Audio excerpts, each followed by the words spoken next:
সিলেটের উজানে ভারতের বরাক থেকে নেমে এসেছে দুটি ধারা। এর একটি হচ্ছে সুরমা, আর একটি হচ্ছে কুশিয়ারা নদী। বহমান সুরমা নদী নামটি শুনলেই কেমন যেন এক আলতো ঢেউয়ের কুলকুল ধ্বনি কানে বাজে। বিশ্বখ্যাত পর্যটক ইবনে বতুতা নির্মল জলের এই মুগ্ধতার প্রেমে পড়ে সুরমাকে দেখে বলেছিলেন নাহারুল আজরাক বা নীল নয়না নদী। সুরমার মতো প্রলম্বিত জীবনের বাসনায় অনেকে মেয়েদের নাম রাখতেন সুরমা বলে। হেলে দুলে নিত্য বয়ে চলা নদী মনের মুখরে যেন আনন্দের ঢেউ তুলে। প্রিয় দর্শক শ্রোতা, আজকের মেঘাচ্ছন্ন দিনে পুরো দিন বয়ে বেড়াবো মনোমোহিনী সুরমার বুকে। সুরমা নামের এই বহতা নদী সিলেট জেলাকে ভাগ করেছে উত্তর ও দক্ষিণ দুটো ভাগে।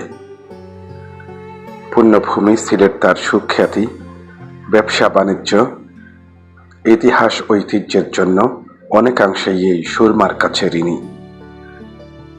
বরাক নদী থেকে খাল কেটে 1200 শতাব্দীতে রাজা ক্ষেত্রপাল এই নদী সৃষ্টি করেন এবং রানীর নামে নাম দেন সুরমা।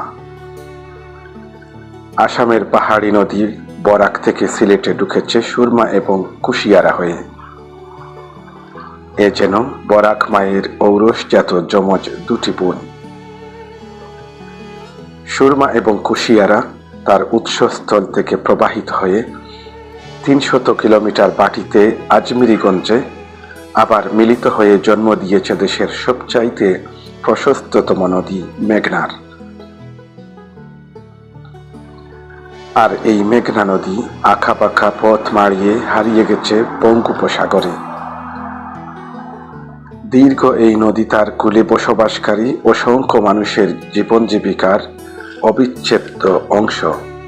নদী অববাহিকার মানুষজনকে তার প্রশস্ত বুকে পরম মমতায় ধারণ করে আছে আপন সন্তানের মতো।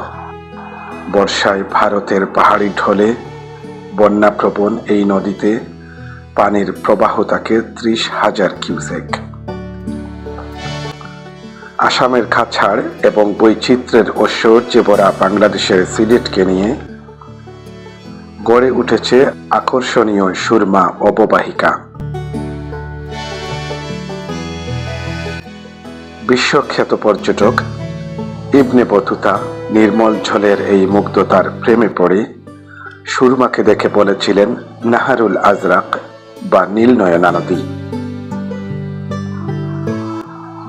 ইতিহাস ঐতিহ্য, আর্থসামাজিক উন্নয়ন, ব্যবসা বাণিজ্যের প্রসারতা, তুলনামূলক স্বচ্ছ জল আর অপূর্ব মায়াবী মোহনীয়তায় সিলেটবাসীর হৃদয়কে ভরে রেখেছে সুরমা নদী।